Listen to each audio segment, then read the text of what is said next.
زندگی کو سمجھنا ہے تو پیچھے دیکھو، اور زندگی کو جینا ہے تو آگے دیکھو۔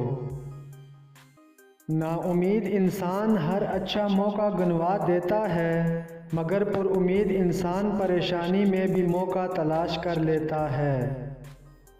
لوگوں سے انتقام مت لیا کریں، خراب پھل خود ہی درخت سے گر جایا کرتے ہیں۔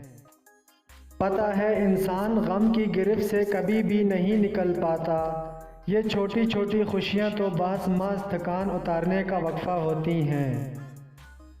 زندگی میں کچھ پل ایسے آتے ہیں جنہیں ہم چاہ کر بھی اپنی یادداشت سے مٹا نہیں سکتے۔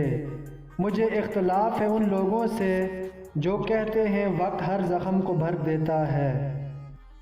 قبر کی اندرونی خوبصورتی کے لیے محنت کرو، ورنہ گھر والے تو باہر سے ماربل لگوا کر بھول جاتے ہیں۔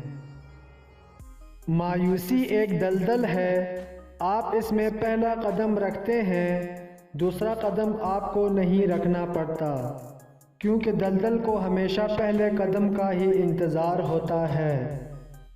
شعور کا پہلا درجہ خاموش رہنے کی عادت، دوسرا درجہ بدتمیزی کا جواب نہ دینا، اور تیسرا درجہ بد اخلاقی کا جواب اخلاق سے دینا ہے۔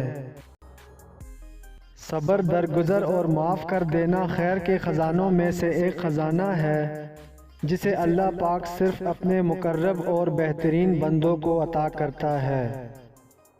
ایسی خوشی سے بچو جو دوسروں کو دکھ دینے سے حاصل ہوتی ہے۔ انسان کے جسم کے دو مقام ایسے ہیں جنہیں خدا نے اپنی قیامگاہ کہا ہے، شہرگ اور دل۔ کوشش کرو کہ یہ ہمیشہ صاف و پاکیزہ رہیں۔ اگر اللہ تمہیں وہاں نہیں لے کر گیا جہاں تم جانا چاہتے ہو، تو یقین رکھو بہتر ہوگی وہ جگہ جہاں تمہیں اپنی مرضی سے لے کر جائے گا۔ حضرت علی نے فرمایا، جس انسان کی زبان خراب ہو جاتی ہے اس کا نصیب بھی خراب ہو جاتا ہے۔ انسان جتنا بھی بڑا ہو جائے لیکن اپنے پسندیدہ شخص کے لیے جذبات بچوں والے ہی رکھتا ہے۔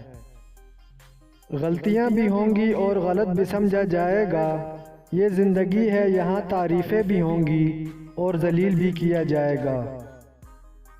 لوگوں کی سازشیں آپ کا کچھ نہیں بگاڑ سکتی، قرآن کہتا ہے تمہارا رب بہترین چال چلنے والا ہے۔